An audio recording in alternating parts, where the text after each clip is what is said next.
स्वागत है दोस्तों आप सभी का फिर से एक नए वीडियो में। दोस्तों आज का ये वीडियो दोस्तों जेक बोर्ड के दोस्तों क्लास 10 के सभी विद्यार्थी के लिए बहुत ही मोस्ट इंपॉर्टेंट वीडियो रहने वाला, ठीक है। और आज का वीडियो दोस्तों स्किप मत कीजिएगा, क्योंकि दोस्तों आज आप सभी का दोस्तों, ठीक है, 9:45 से एग्जाम शुरू है। किसका? तो मैथ का, ठीक है। आज आपका एग्जाम है दोस्तों, मैथ का एग्जाम है 16 फरवरी दोस्तों आज है। तो आज की इस वीडियो में मैं सभी के लिए लेकर आ चुका हूँ 16 फरवरी, ठीक है, प्रथम पाली में जो आपका मैथ का एग्जाम होगा उसका दोस्तों क्वेश्चंस पेपर को आज के इस वीडियो में लेकर आ चुका हूं, जो कि आपके 2024 में है, ठीक है। आज आपके एग्जाम में हुबहू प्रश्न रहने वाला है, तो सारा प्रश्न देख लीजिएगा। जितना दोस्तों को जरूर से कीजिएगा दोस्तों, बहुत ही कम समय है। आज आपका एग्जाम है 9:45 में, ठीक है। तो चलिए बिना देरी के वीडियो को शुरू करते हैं। तो चलिए दोस्तों बिना देरी के वीडियो को शुरू करते हैं। यहाँ पर सबसे पहले हम लोग खंड भी देखेंगे, ठीक है, कि इसका बाद दोस्तों आपको जो है खंड ए मिलेगा, ठीक है। खंड ए दोस्तों आपको जो है आपको इसका बाद आधा से 1 घंटा के अंदर में आपको खंड ए का, यानी कि जो आपका सारा का सारा ऑब्जेक्टिव है 300, ठीक है, आपको एमसीक्यू का क्वेश्चंस मिल जाएगा। आप चिंता मत लीजिए, एग्जाम से पहले आपको दे देंगे, एग्जाम में तहलका मचा दीजिएगा, ठीक है। अभी हम लोग जो है खंड बी से शुरू करते हैं, ठीक है, जो कि आपका प्रश्न, ठीक है, यहाँ से 31 से 38 तक में किन्हीं 6 प्रश्न का जवाब देना है, ठीक है। चलिए, तो answer any 6 questions from questions number 31 to 38। तो दोस्तों यहाँ पर क्वेश्चन 31 का कहता है कि 96 और 404 का अभाज्य गुणनखंड विधि के द्वारा एचसीएफ ज्ञात कीजिए। आज दोस्तों आपका एग्जाम में यही प्रश्न देखने को मिलने वाला है। जितना दोस्तों को जरूर से कीजिए, एग्जाम का बहुत ही कम समय बचा, जल्दी से देख लीजिए, ठीक है। क्या करना है, जितना लिख रहा है स्टेप बाय स्टेप आपको लिखना है, ठीक है। इस प्रकार से यहाँ 96 लिखना है, इसको इस प्रकार से लाइन इस प्रकार से खींचना है, ठीक है। 2 से काटेंगे तो 2 चौके 8, 2 8 16, ठीक है। फिर 2 से काटेंगे तो यहाँ पर 24 दूना का 48, फिर 2 से काटेंगे 12 दूना 24, उसके बाद दोस्तों फिर हम लोग 2 से काटेंगे 6 दूनी 12, ठीक है। फिर 2 से काटेंगे तो 2 तिहाई 6, और ये आपका 3 से आपका एक बार में चलेगा, ठीक है। यहाँ पर पेन भी जवाब दे दिया मेरा, ठीक है। यहाँ पर इस प्रकार से इसका जो है हो जाएगा, ठीक है। चलिए कोई दिक्कत नहीं, काला पेन है मेरा पास, काला से आपको बना करके दिखाते हैं, ठीक है। यहाँ पर इस प्रकार से इसको लिख लेना है, यहाँ पर 3 का 3, ठीक है, यहाँ 1। चलिए उसके बाद दोस्तों आगे हम लोग जो है 404 को इधर लिख लेते हैं, 404, ठीक है। 404 इधर लिखते हैं, यहाँ पर इसे लाइन खींचते, ठीक है। ये भी आपका जो है जवाब लगता देता है, ठीक है। 2 से काटेगा तो ये आपका चल जाएगा 202 बार में, ठीक है। फिर 2 से काटेगा तो ये आपका चल जाएगा 101 बार में, ठीक है। इस प्रकार से 101 से काटेगा तो आपका 1 बार में चल जाएगा।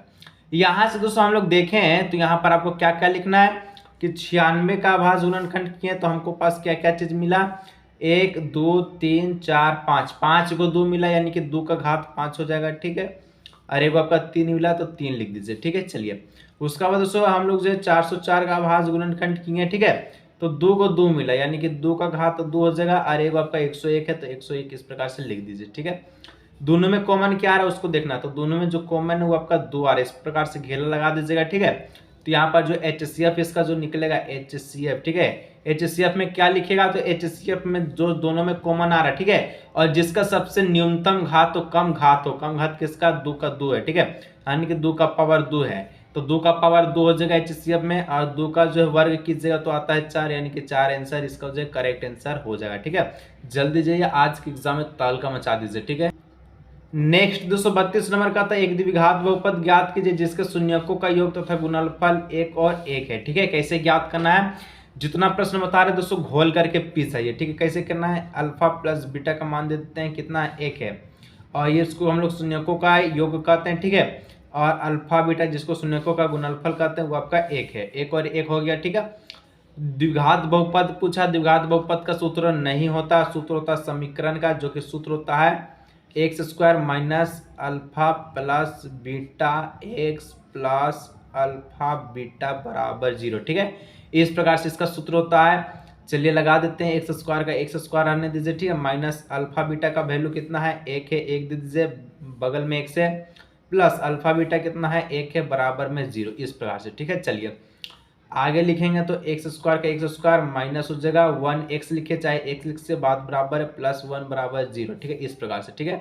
चलिए आगे दोस्तों क्या करना है, तो यहाँ पर इसको जो 0 दिया गया ये आपका समीकरण है, 0 को हटा देते हैं, बहुपद मिल जाएगा, तो x square minus x plus 1, ठीक है, ये बहुपद हो गया। तो यहाँ पर आपको लिखना है अतः, ठीक है, जैसे लिख रहे इसी प्रकार से आज एग्जाम में लिखिएगा अतः, ठीक है, जो द्विघात बहुपद होगा, ठीक है, बहुपद है, क्या द्विघात बहुपद क्या हो जाएगा, x square minus x plus 1, ठीक है। इस प्रकार का इसका हो जाएगा, ये आपका आंसर हो गया, ठीक है। चलिए आगे दोस्तों नेक्स्ट 33 नंबर का था एबी से एक समद्विबाहु बाहु त्रिभुज है, ठीक है, जिसमें दोस्तों एसी जो आपका बीसी के बराबर है, एबी का वर्ग 2ac का वर्ग है, तो सिद्ध करना कि एबी से एक समकोण त्रिभुज है, ठीक है।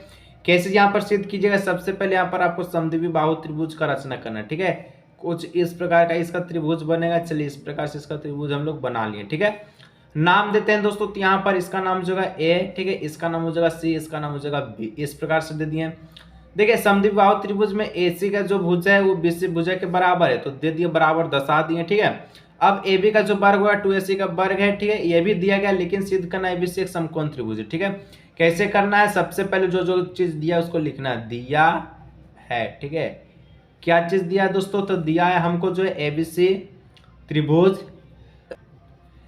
ए बी सी, ठीक है, त्रिभुज एबीसी क्या है, एक समद्विबाहु बाहु त्रिभुज है, ठीक है, एक ठीक है, समद्विबाहु बाहु त्रिभुज लिख लीजिएगा, ठीक है। चलिए इस प्रकार से लिख लिया। उसके बाद एसी जो भुजा है वो बीसी के बराबर है, ठीक है। नेक्स्ट आपका एबी का जो वर्ग है, ठीक है, वो आपका 2ac के वर्ग के बराबर है, ठीक है। ये भी हम आपको लिख दिए बता करके, ठीक है, यानी कि जो दिया उसको सबसे पहले लिखना है। उसके बाद दोस्तों हमको क्या करना है, सिद्ध क्या करना है, उसको लिखना है, सिद्ध करे, ठीक है, सिद्ध करे कि त्रिभुज ए बी सी एक समकोण है, ठीक है, समकोण है, इस प्रकार से लिखना है, ठीक है। चलिए अब दोस्तों यहाँ पर इस प्रकार से हम लोग किए हैं, अब इसका प्रमाण करते हैं कि कैसे हम लोग सिद्ध करते हैं, ठीक है। प्रमाण, ठीक है, प्रमाण में हम लोग देखें तो सबसे पहले ये जो चीज दिया है इसको यहाँ पर उतार लीजिए, ठीक है। ए बी का वर्ग बराबर 2ac का वर्ग है, ठीक है। इस प्रकार से हम लोग इसको कर देंगे। अब क्या करना दोस्तों, तो यहाँ पर ए बी का वर्ग को ए बी का वर्ग ही रहने दीजिए, बराबर 2ac का वर्ग है ना, इसको हम लोग जो तोड़ देते हैं। कैसे तोड़ेंगे, ac और bc में तोड़ देंगे, ठीक है। तो यहाँ पर ac का वर्ग लिख देते हैं प्लस bc का वर्ग लिखते हैं।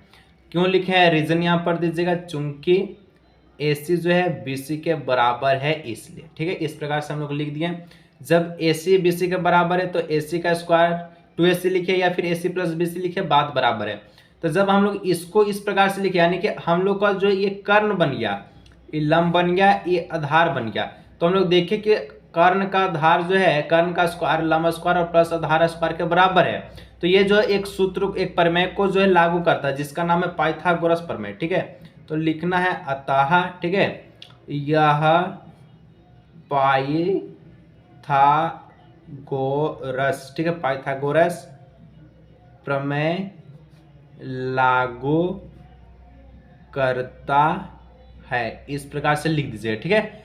पाइथागोरस प्रमेय लागू करता है, तो इसलिए हम लोग कह सकते हैं, इसलिए त्रिभुज ए बी सी एक का है तो समकोण है, ठीक है, समकोण है, ठीक है, समकोण है, इस प्रकार से यहाँ पर लिख दीजिए, ठीक है। समकोण त्रिभुज है, इस प्रकार से इसका जो है आंसर हो गया, प्रूफ डेट हो गया, ठीक है। जैसे जैसे जैसे बनाए सिंपल से दोस्तों इसी प्रकार से बनाना बहुत ही मक्खन क्वेश्चन था। आगे बढ़ते हैं, ठीक। आगे दोस्तों 34 नंबर का था, यदि कोट ए बराबर 8/15 तो साइन ए का मान क्या होगा, ठीक है। कोट ए का वैल्यू कितना दिया गया, 8/15 दिया गया। तो दोस्तों इसको हम लोग कैसे बनाएंगे, सबसे पहले यहाँ पर आपको लिखना है कॉट ए, ठीक है, कॉट ए बराबर 8/15। अब कॉट ए में क्या चीज आता है, तो कॉट ए में आपका आता है आधार, आधार बटे में लंब, ठीक है, ये आता है। यानी कि यहाँ से हमको बी का वैल्यू 8 दिया गया है और पी का वैल्यू जो है वो आपको 15 दिया गया है, ठीक है। साइन ए का वैल्यू पूछा है, तो साइन ए बराबर होता है आपका क्या होता है, पी बटे में एच होता है, ठीक है, इस प्रकार से। तो साइन ए बराबर पी बटे में एच है, तो P आपको यहाँ दिया है 15 लेकिन H नहीं दिया, तो सबसे पहले हम लोग H निकालेंगे, ठीक है। तो H बराबर हो जाएगा, ठीक है, H का वर्ग हो जाएगा बराबर आपका लंब का वर्ग प्लस आधार का वर्ग, ठीक है, इस प्रकार से। तब दोस्तों यहाँ पर H बराबर हो जाएगा अंडररूट, ठीक है, लंब का वर्ग और आधार का वर्ग। तो लंब कितना है, लंब आपका 15 है, तो 15 का वर्ग हो जाएगा और प्लस आधार, आधार आपका 8 है, तो 8 का वर्ग हो जाएगा, ठीक है। चलिए इस प्रकार से कीजिएगा तो H बराबर हो जाएगा दोस्तों आप सभी का 15 का वर्ग 225 और 8 का वर्ग हो जाएगा 64, ठीक है। अब दोस्तों H बराबर हो जाएगा, क्या हो जाएगा, 225 और 64 को जोड़िएगा तो आपका हो जाएगा 289, ठीक है। तो 289 का वर्गमूल लिखिएगा तो ये आपका आ जाएगा 17, ठीक है, यानी कि H कितना आया, 17 आया, ठीक है। तो यहाँ पर हम लोग जो है एच भी निकालने जो कि 17 है, ठीक है। तो पी आपका कितना है 15, एच आपका कितना है 17, तो इसका 15/17 इसका जो आंसर हो जाएगा, ठीक है। आगे दोस्तों नेक्स्ट 35 नंबर, सिद्ध कीजिए कि बाह्य बिंदु से वृत्त पर खींची गई स्पर्श रेखाओं की लंबाई बराबर होती है, ठीक है। सबसे पहले एक वृत्त पारना है आपको दोस्तों, एग्जाम में प्रकार उकार ले जाना है, ठीक है। इस प्रकार से हम एक वृत्त पार दिए, ठीक है। अब इस पे दोस्तों हमको जो है 2 स्पर्श रेखा बनाना है, ठीक है। किधर साइड बना दीजिए, तो एक इधर हम लोग बना देते हैं और ये किधर चलिए, ठीक है। ये आपका 2 स्पर्श रेखा हो गया। नाम देते हैं, इसका नाम दे देते हैं टी, इसका नाम देते हैं पी, इसका नाम देते हैं क्यू, कुछ भी नाम दीजिए कोई दिक्कत नहीं है, ठीक है। इसका वो हम लोग केंद्रक मानते हैं, यहाँ से मिलाएगा तो ये त्रिज्या का काम करेगा, यहाँ से मिलाएगा तो ये भी त्रिज्या का काम करेगा, ठीक है। इस प्रकार से, ठीक है। इसका नाम दे दीजिए ओ, ठीक है। इस प्रकार से अब दोस्तों यहाँ पर बोलता है कि सिद्ध कीजिए कि बाह्य बिंदु से वृत्त पर खींची गई स्पर्श रेखाएं की लंबाई बराबर होती है, यानी कि ये जो लंबा ये आपका है, ठीक है, और ये दोनों भुजा आपस में बराबर होते हैं, आपको सिद्ध करना है। तो बीच से हम लोग एक रचना खींचते हैं, ठीक है, इस प्रकार से, ठीक है। तो इस प्रकार से हम लोग रचना खींचे, तो यहाँ पर हम लोग जो किए हैं उसको लिखना है, ठीक है, क्या क्या चीज हम लोग किए हैं।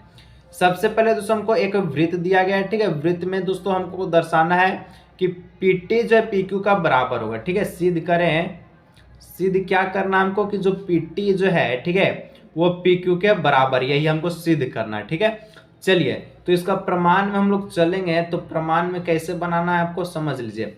तो प्रमाण में दोस्तों देखिए यहाँ पर 2 त्रिभुज बन रहा है, एक का नाम देते पी टी ओ, ठीक है, पी टी ओ, नहीं यहाँ से चलेगा, ठीक है, पी ओ टी, इस प्रकार से ये पूरा घेरा हो जाएगा, ठीक है।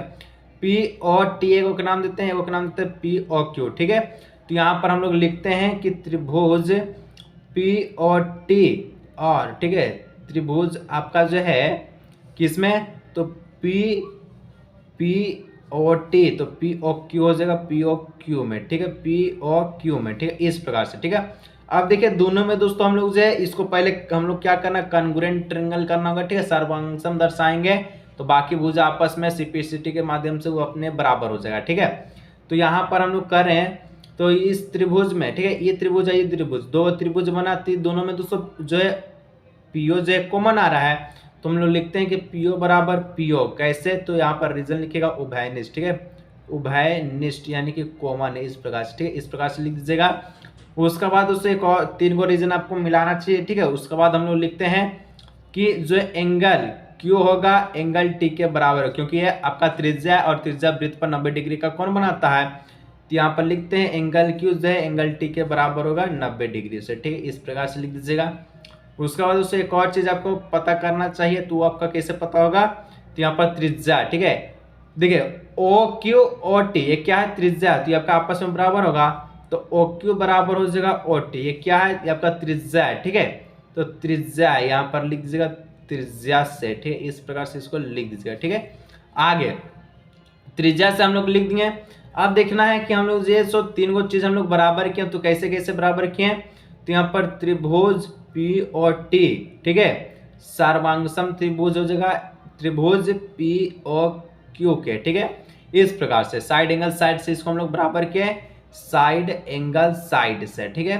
अब दोस्तों हम लोग को क्या करना, पीटी जो पीक्यू का बराबर दर्शाना था, ठीक है, पीटी जो पीक्यू का बराबर है, तो यहाँ पर हम लोग सीधा सीधी लिखते हैं कि इसलिए पीटी जो होगा वो पीक्यू के बराबर होगा, रीजन लिखेगा बाई सीपीसीटी से, ठीक है, कोरोस्पोंड पार्ट ऑफ कॉन्ग्रुएंट ट्रायंगल से, इस प्रकार से इसका लिख लीजिएगा, ठीक है। अभी दोस्तों हम लोग 35 गो प्रश्न सोल्व किया, दिक्कत मत लीजिए, आपको ऑब्जेक्टिव का क्वेश्चंस में दोस्तों सारा चीज आपको मिल जाएगा, ठीक है। ऑब्जेक्टिव प्लस सब्जेक्टिव उसमें और वीडियो आने वाला है, बहुत देरी का रहने वाला, कम से कम 2 घंटा का, जल्दी अपलोड हो जाएगा, उसको देख लीजिएगा। मिलते हैं नेक्स्ट वीडियो में, सब्सक्राइब नहीं किया कर लीजिए ताकि नोटिफिकेशन आपके पास पहुंच सके, ठीक है।